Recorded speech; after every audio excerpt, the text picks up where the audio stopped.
Yamo bibia jo emanakwa ba de back 24 radio so ene enyumre a bread rusa and summer ACC ewo Ghana has said ye yimu bia ya trending news no yede babe somo enen sama yede ba no tietimu akotene ebi ene say coronavirus case no Ghana has say akwa akodru 41,572 na enipa 2029 ena a doctor for ejina wo so emprempren me kire say enipa 39,320 so ehwo ato won ye be concern from so a ene eye International Youth Day nti jumadi awdo pi ne course ewo Ghana ha say na enum ena Ras Mubaraka we Kumbungu MP edema NDC amayoko no de ato mabru nyina enum say omunye de ombetumi bia se ne be ya omonso beboa ama Ghana etimi akonkan to revive, to resuscitate the sense of patriotism that, we should love our country more in a time like this and sacrifice a lot more. And that is why we speak up in the youth anthem of our country. It says, "Arise, Ghana youth." Yama me Jane Mensa, one no ye easy boss Ghana has say, what they are to just say.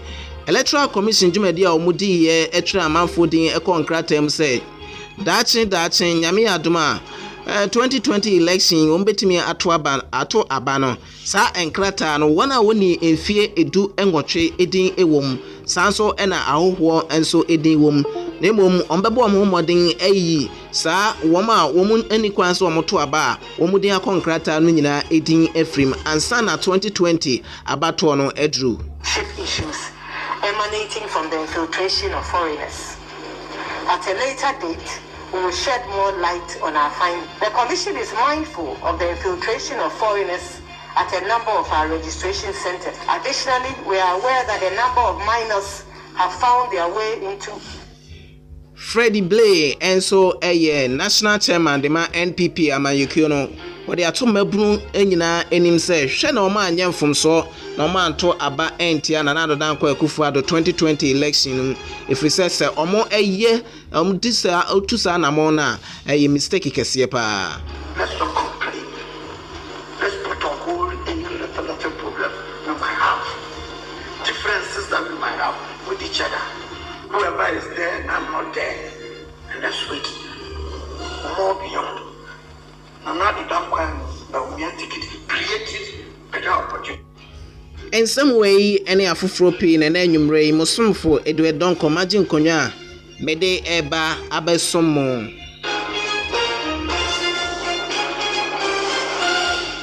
Afei ensama mede tu mani non emu enchiremu enie.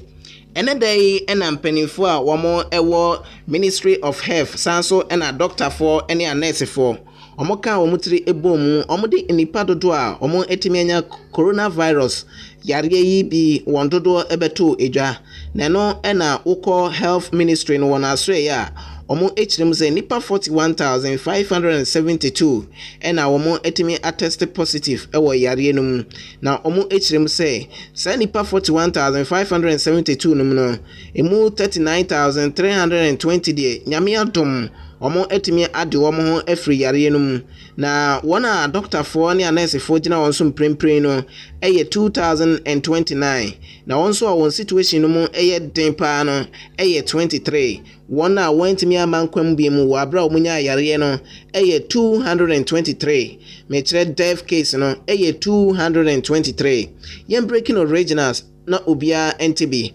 Ahafo region eye 463 cases and omotimi tested. Ashanti region eye 10,393. Bono region eye 439 cases. Bono East eye 689 cases. Central region eye 1,749. Eastern region eye 1,972. Mr. Meka, Eastern region eye 1,972. Greater Accra region eye 20,749. Northeast Ekuta 9 cases. Northern region Ekuta 454 cases. Oti region Ekuta 211 cases. Savannah region Kuta 62 cases. Upper East region Kuta 282 cases. Upper West Ekuta 88 cases. Volta region Kuta 626 cases. Western region kuta 2,818 cases. Western North ekuta 568 cases. Nti uka ni nyina abuma enda bekwa kusi 41,572 cases. Recovery eye 39,320 cases. Active case no eye 2,029. Ena death case no eye 23. Eno eye nsema free health ministry and health sector no on aso eba ayede bi ato mo anim ene dai mpanifo mo hwe Ghana ye na bato so Asian semtrefo de amanebo eto won anim ne nyina ene se womato dwumadie bi edin let the citizens know na che se yema mma womo ente de ekoso na eno ena womo ye na otwe bia wabra electoral commission wo mhye won dwuma de asemitre voters registration exercise shase no na chese na ochi bia omo editor nsemtrefo anim se de nsem esi eko ewo dintire no emu internet da wo mhye nsemtrefo de amanipo no nyina ebo won na enum na commissioner ye maame Jane Mensa etena adwamu no na ochirem se enam akomakon aduasan wotwe na omo de ye adwuma na aduasan wotwe na omo de ye adwuma no enipa 16,963,306 wondin no mutimi etreye 16,963,306 edin ye etreye na omo echirem se edi an etreye na chese first time voters nso wonso di identity ewo di ntrenum pa na num eno mu kire se ema edi a etimi PM no eye 383,973 first time voters de no and mema no eye 378,971 to kanina ebuma 762,944 eno eye first time voters one day eno no na chese 16,963,306 no omo edikan ana mantama edikan no eye Greater Accra region, Ashanti region etoso, Eastern region so to aso, Central region omo ene make top 4 no eba enipadodo a yetimi etwe wo mudin mantam bia no sana ite ewo eho Accra, Kumasi, Eastern ena Central omo ena edidi so ewo ho eba na kesie mu a na eno ena maame a woye commissioner edema sa ekuyi wode atudwa se wana yetre wondin no womo esusu se nipanom bia womo eni mfie dunwotwe sanso na nipanom bi nso a womo esusu se womo enye Ghana fo no mo free emiamia etwa ye ho ahia mekire oman a etwa ye ho ahia no etimi bowura mu ebetwere wondin no wondin ewo enkrata no nti ombepe bre na omagibre na omahwe enkrata no na omoyi wona wodin ewo enkrata no mo susu se womo ni mfie dunwotwe na afen so ebi enso yesusu se womo enfree Ghana ha sei yeyi womo edin efree mu issues emanating from the infiltration of foreigners. At a later date, we will shed more light on our findings. The Commission is mindful of the infiltration of foreigners at a number of our registration centers. Additionally, we are aware that a number of minors have found their way into the register. We are confident that the challenge processes initiated at all districts throughout the country will unearth these illegal persons and rid the register of those who do not qualify to be thereon. We are confident that the register that will be used for the 2020 elections will be a wholly owned Ghanaian enterprise, reflecting qualified Ghanaians and Ghanaians only.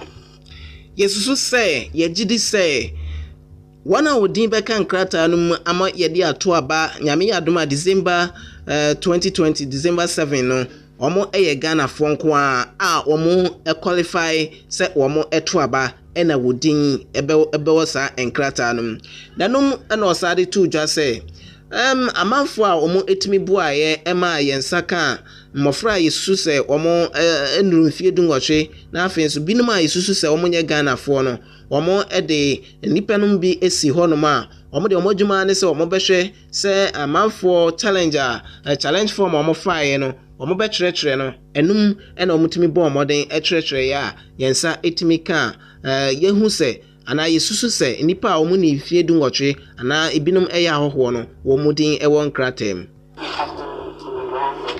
some cases we were videos and so on and shared with us in some instances. So we are very mindful of that. And I'm sure that you are also aware because we discussed in the media landscape. Even today we see in some of the newspapers 2 foreigners jailed for possessing voter ID cards. So it's not something that is oblivious to us. But we are aware because we receive those reports from our monitors on the field. And I know that this is not a secret. As to the number, we are not able to say so now. And I think I mentioned that at the right time when we are done with the challenge cases and the reports have been received, we will be able to give you a breakdown of the challenges per category, whether it's for minors, foreigners, underage persons who are not of sound mind, and so on. So I'm sure that in the coming weeks, it's something that we will.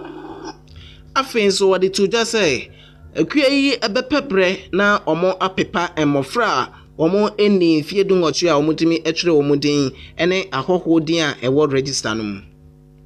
Foreigners and underage. Okay, ɛno ɛyɛ voice foforɔ nyame ɛyɛ adom a yɛbɛba ɛno so sɛyi ɛna maame Jane ɛka fa voters registration clean up a ɛbɛba so no. All the mechanisms available to us to clean the register and ready for all unqualified persons and minors and foreign nationals. We are confident that at the end of the day, we will present Ghanaians with a credible register that reflects Ghanaians only, the wholly owned Ghanaian endeavor. We would like to express our gratitude to the citizens of Ghana for believing in us and for participating massively in the 2020 voters registration exercise. So we are most grateful to you all. We would also like to thank our partners, particularly the security agencies under the auspices of the Election Security Task Force. Osanso ede aseda ema posifo ne pambofo a omutimi ebo omomoden tina omochi ema dwumedie no etimi ekoso ode tuja se wom se wanchi eba de ma nipa be emienu ede omo ehwere omo nkwa ema afoforo nso preprai pa a enya asem keto na enso ni nyina mu no omo kambo ma omutimi enwu se dwumedie omudi ye no eye ade bia eso enipa na eno ena director of election Dr. Srebwo Kweku ono so ede ato edwa se ewom se eden se yebehu se obi eye ohoho ana se wonya enfie edunwotwe na emom challenge form a yetimi efele ye no ene beboa yepa ama wona yesusu se womo enya enfie edunwotwe no yetimi ayi womo edin efri enkrata no. Foreigners and underage one is a stakeholder responsibility. It is difficult for you to look at somebody and say the person is a foreigner or the person is underage. That's why we instituted the challenge process. And as you were told, more than 30,000 people were challenged. So it tells you that people who have been challenged will go through the identification process, and those who are not qualified will be deleted. Then there have been instances too that people who are suspected with foreigners were seen in videos and the rest. So we are studying those videos and we will do the needful that if we are convinced, we will object to those names during exhibition time for them to be given the opportunity to come and defend their ground that they are qualified with voters, either by nationality or by age. So all these things are part of the processes. Dr. Kweku Srebwo eye director ba yisi won dwumedie ahodo ma ono nso ensem ena yete ye no neno ena wo boss se exhibition no ena ebehu wana woye minors na afin so won so isusu se wo monye Ghana for se wodin efri enkrata no neno ena ebopin no na ebisa ne se exhibition no kra ebeba so daben wo kire mu kire se nyame yadoma next month omo ebeyi enam akomakon enwotwe ena esi o amajubendi no abaso. Already might have identified people whose names should have been the victim. But believing that they were not qualified, either nationality, age, residency, and whatever. All these people are supposed to be objected to be filed out. Then there are some people to whom may pass on between now to the exhibition period and expect people to go and also object to such reviews. All these things are going to be done during the exhibition period. And no, Yura Srebo, where director Edema Yisi Metre Electoral Commission. No, Ninsem ena yete no yebo epin CDD Metre Democratic Center for Democratic Development. Mami a wɔyɛ research no sanso yɛ programs manager Edema Center for Democratic Development. Mami Roda Champon ena yebisa ne sɛ abatoɔ yi ene registration obetie party we ne nkɔfo yeso omo de akɔbɔ ani we wakɔ akɔtwerɛ nipa bi a yesusu sɛ wɔn de wonya 18 years ɛwɔ ha sɛ obɛ NDC for blame NPP for sɛ ɔmatwerɛ minus din sanso na NPP for nso blame NDC for sɛ ɔmatwerɛ minus edin ada punishment a yɛde ma wɔn no eso ana ɛna ɔsɛ ane punishment no so ne bi wɔ kora omo escape yem punish omo ni nyina ka ho bi ena ma hura baro a anase de ewo voters registration exercise any election time no ye hunu pi no Mami Road Champion CDD on research any programs manager. People got in through the Ghana card. The question is, how did they get the Ghana card? At some point in time, some people facilitated the activities of these people, and it's quite disappointing and unfortunate. Now, in terms of how best we can say, already it's good. Some people have been sentenced to jail already. A few foreigners whose cases already have been prosecuted have been sentenced. We need to throw more light. We need to highlight some of these issues, probably in the media, send the positive, the clear signal that these are acts that if you are caught, you will be sanctioned, and we need to see these sanctions being meted out. Now, then the other issue is about those accomplices.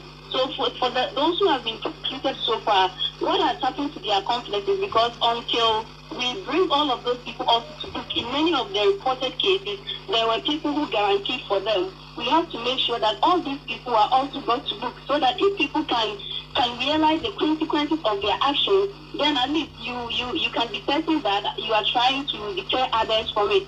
But at the root of the problem is the issue of the identification system that we still have to look at. Like I said, if the Electoral Commission could take 6 weeks to register close to 17 million people, what is NIA doing up to this point? We have a lot of the population, those who are under 15, still not registered. How are we making sure that the system completely takes off and that we are addressing the problem effectively? Other than that, we will have to be we will have to have this problem with us.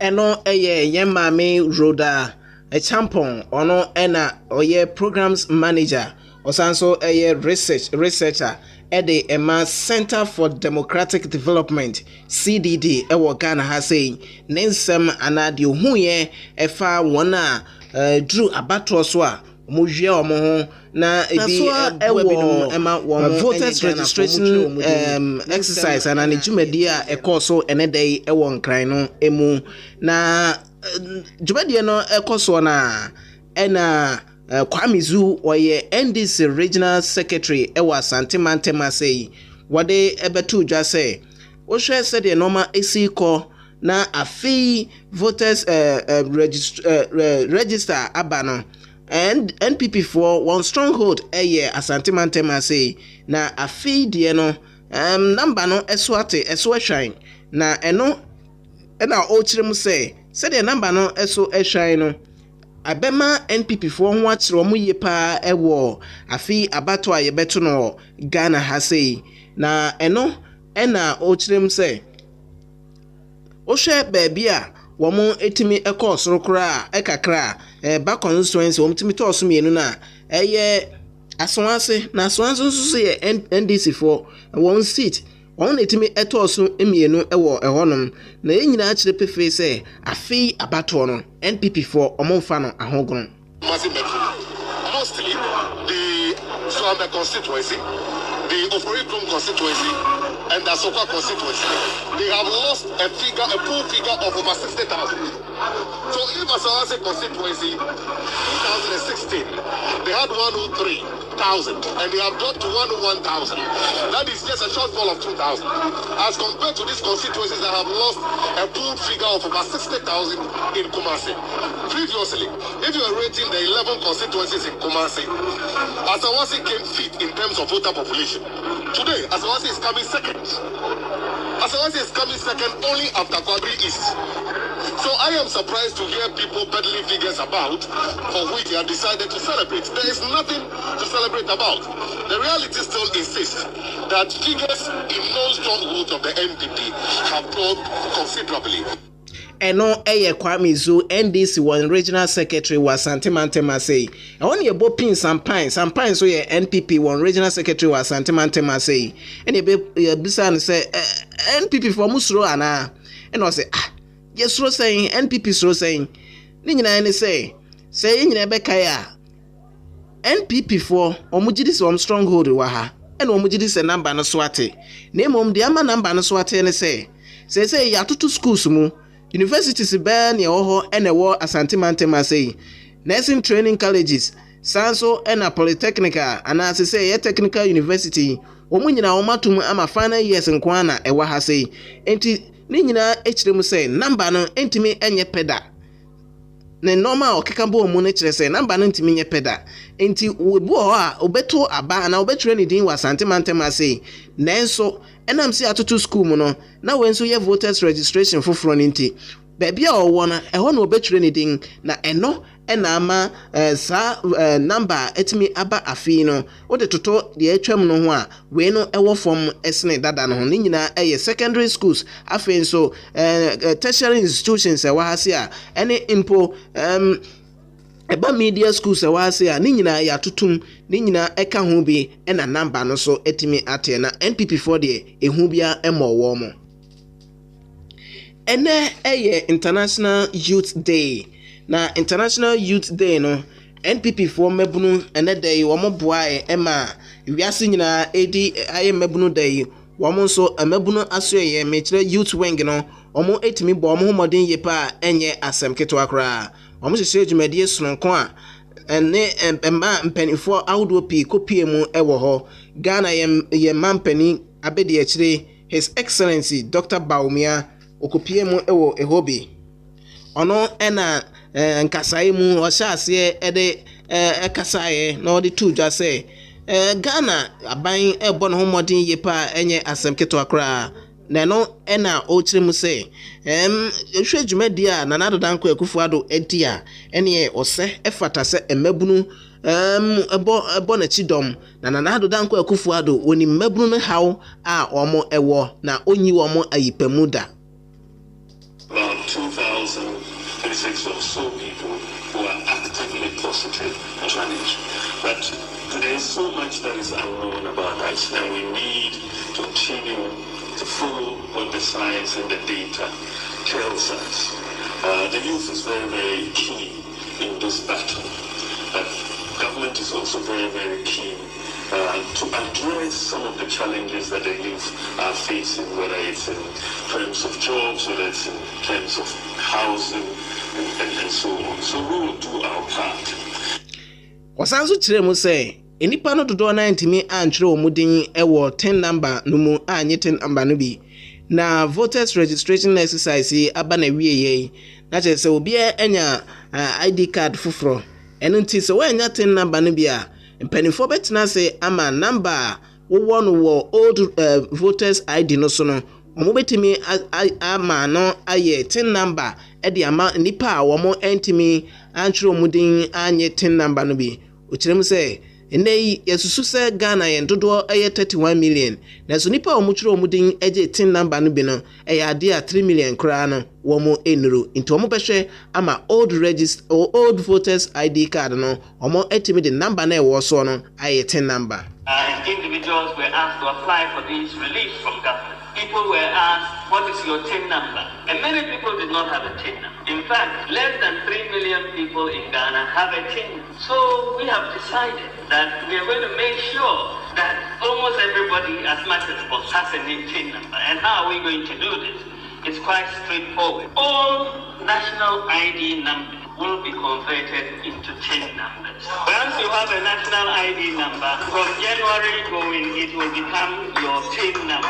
You don't need to go and apply for a TIN number anymore. We'll integrate all those databases. So it is going to be a major policy that is coming. The work has started. We have a team together with the GRA and everybody together, putting this together, and by January we'll roll it out. His Excellency, the Vice President, Dr. Mahmoud Bawumia Sachire mu say, Nana Danko Akufo-Addo ene ne napam for atimi abo momodin ye pa ama se say Ghana for dodo na ena fede omo atimi enya bank account. Have bank accounts in Ghana, at least 50. And that is no mean achievement. And all the congratulations go to the President, Nana Akufo-Addo, for that. Many people did not and still do not quite understand what I meant when I said that every eligible Ghanaian will be able to get a bank account when we implement mobile money interoperability during our term. They were thinking of the traditional bank accounts. But we have moved on. We are in a digital world now. They have to move. So what we have achieved is quite remarkable. And I say again, it has not been done in Africa. We are the leading country and the only country to have done this mobile money interoperability. It's a remarkable achievement. His Excellency Dr. Mahmoud Bawumia Ghana Omampeni Abedieche ena yete nene ewo International Youth Day a NPP for mebunu ehye ne nkran okopie mu bia wotimi ede ne nsem eto edwa enye ononko ena itimi kasa wodwumadie no eso sanso ena NPP party no one chairman a friend of Freddie Blay enso ede ato mebunu no anim say hwe no ma anya mfomso na omo anto aba entia na Nana Danko Akufo-Addo ni nyina ene sen hyehyɛ papa ode agu akwan mu no eye ade bia ebeboa emebunu ne pa enti so omo abu omo moden eto aba no atia na Nana Danko Akufo-Addo a ene hyehyɛ omo de agu kwan mu no eye ade bia ebeha omo pa. Let's not complain. Let's put on hold any little problems we might have, differences that we might have with each other. Whoever is there and I'm not there, and let's wait. More beyond. Another ticket created better opportunities where we will all take advantage of. So let's work hard to win, to ensure that the NDC doesn't come back. They are claiming that they want to come back to correct some of their mistakes they made. We are sitting here. Let's avoid the mistakes by remaining here. Not that those who have gone to come back, the fear should not happen. Henry Nana Boachi Yadom enso emebunu no nyina NPP mebunu no ona ye boaboafo edema wo mo na eno ode to mebunu nanim se ehwe adwumadi a Nana Danko Akufo-Addo edie na ene Nana ehia 4 more years. And significantly pushing the youth and improve upon their life standards. And I'm of the firm belief that they will vote massively for the new patriotic party. The new patriotic party, that whatever it takes, any new strategy that we can come up with, to make sure that Nana Danko Akufo-Addo is elected for the second term, and Alhaji Mahmoud Bawumia also is the vice president. We shall do it. We are encouraged by the support of the party. We are encouraged by the support of the youth wing nationwide, and we shall deliver. 4 more for Nana to do more for you. 4 more for Nana to do more for you. Henry Nana Boachi na yete ne nkanon se o kasa ewo dwumadie no ase na Ras Mubarak oye kumbungu mrashebedwane de ma NDC amanyekuo no ewo Northern Region ono so na mrashebedwafie wode afutuo ama mabunu enyina se yenhwe na yenfo ye ho enye Ghana yen dwumadie ahoduo mu sɛnea ɛbɛyɛ a ɔman Ghana yɛmpomtuo no ɛbɛkɔ so waano ne nyinaa ɛyɛ International Youth Day celebration no ɛna ɔde saa nsɛm no ɛto dwa ɛwɔ nnɛ mmarahyɛbadwa fie. All of us of the urgent need to revive, to resuscitate the sense of patriotism that, we should love our country more in a time like this and sacrifice a lot more. And that is why the Speaker, in the youth anthem of our country, it says, "Arise, Ghana youth, for your country. Your nation, Ghana, demands your devotion." The Speaker, and the nation indeed demands the devotion of all young men and women in our country. And it's important that we dedicate ourselves selflessly to this project or to this country called Ghana. Ras Mubarak Ghana mmarahyɛbadwani baako a wɔgyina mu ɛwɔ Kumbungu mmarahyɛbadwa no mekyerɛ constituency hɔnom Northern Region ɛhɔ ɛna wɔgyina ɛna wɔde saa afutuo yi ɛde ama mmabunu. Yɛtu apɔ de a yɛmfa saa story yi into apɔ.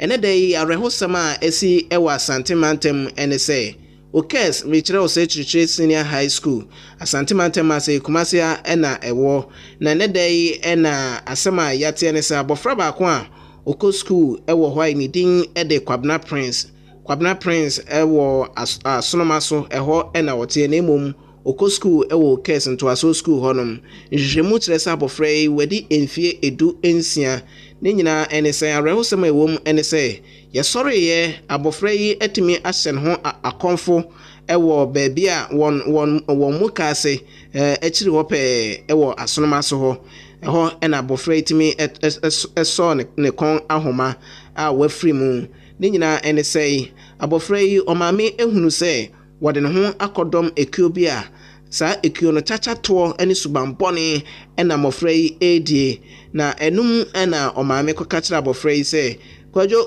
saa suban yi deɛ ɛmmoa o na te ho firi saa suban yi ho ɛnum ɛna nkyerɛmu kyerɛ sɛ abɔfra no bu fui paa kyerɛ sɛ ɔmaame atwi n'anim ɛwɔ ɛdɔm anim nti ade bɛkye ɛnora ne deɛ na kyerɛ sɛ abufuo deɛ na ɛnyɛ asɛm ketewa koraa nti aduane ɔmo no ayɛ mpanimfoɔ kyerɛ mu sɛ abɔfra yi edi bi na odi bie no ɔmo nim sɛ abufuo no akɔ akɔtɔ ɛne sɛ ɔmo danya ne yɛ a ɛnɛ da yi yɛate sɛ abɔfra yi atumi asɔ ne kɔn ahoma a wɔde afiri mu yi mekyerɛ sɛ ɛnɛ a ɛyɛ busumi da ɛtɔ so edumienu yi abɔfra ɛfrɛ no Kwabena Prince wasɔ ne kɔn ahoma ne nyinaa ne sɛ ɔmaame aka kyerɛ ne sɛ wɔntwe ne ho mfiri brabɔne ɛho na no ɛna nkyerɛmu kyerɛ sɛ aposifoɔ aba abɛfa emu no ɛde akɔ akɔto ayaresa bia na kyerɛ sɛ nnɛ trending news a yɛnyaayɛ no ahasa yi ɛna yɛde ebesie yɛdamase pii sɛ ma yɛn aso a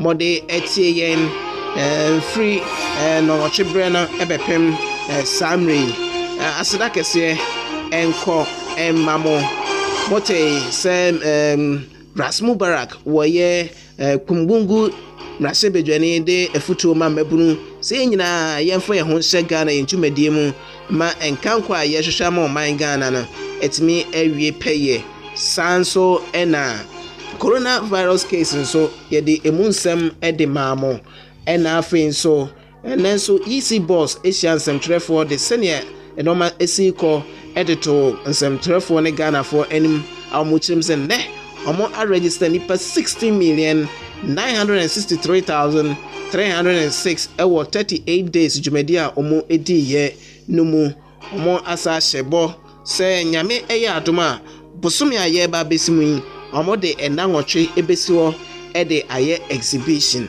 ɛnɛ nsɛm no yɛmfa mpem ha sɛ yi medin ɛde Edward Donko yɛdam asesa abere biara mɔfidie ɛda Akwantufoɔ radio yakram